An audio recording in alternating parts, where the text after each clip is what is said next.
यहाँ पर stable surface पे मान लेते हैं ये रॉड है जिसका लेंथ कैपिटल एल है, मास कैपिटल एम है और इसका लीनियर मास डेंसिटी लैम्बडा दे रखा है आपको, और ये जो बॉल आपको दिख रही है इसका मास स्मॉल एम है। अब अगर इन दोनों के बीच में सेपरेशन आर है और मैं आपको बोल दूं डायरेक्टली फोर्स ऑफ अट्रैक्शन लिख दीजिए, तो वो चीज डायरेक्टली आप नहीं लिख सकते, क्योंकि देखिए ये छोटे छोटे मास डीएम जो है उससे पूरी तरह ओवरऑल इंटीग्रेट करके ये पूरा मास बना हुआ है।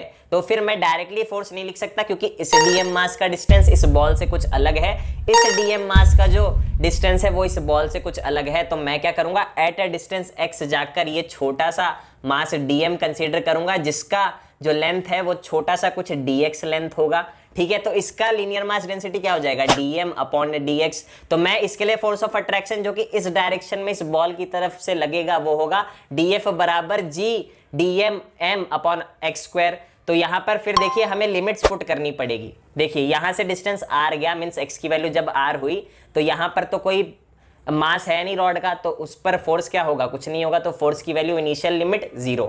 और जब मैं पूरे रॉड को कवर कर लूंगा, क्योंकि मुझे पूरे रॉड पर फोर्स निकालना है, तो लेंथ कितना हो जाएगा, L प्लस R हो जाएगा और फोर्स कैपिटल F जो मुझे चाहिए। तो इंटीग्रेशन के लिमिट्स को मैंने बता दिया है, आप सिंपली इंटीग्रेट कीजिए, पुट कीजिए और मुझे इसका फोर्स ऑफ अट्रैक्शन फाइनली आप कमेंट करेंगे मुझे कमेंट सेक्शन में।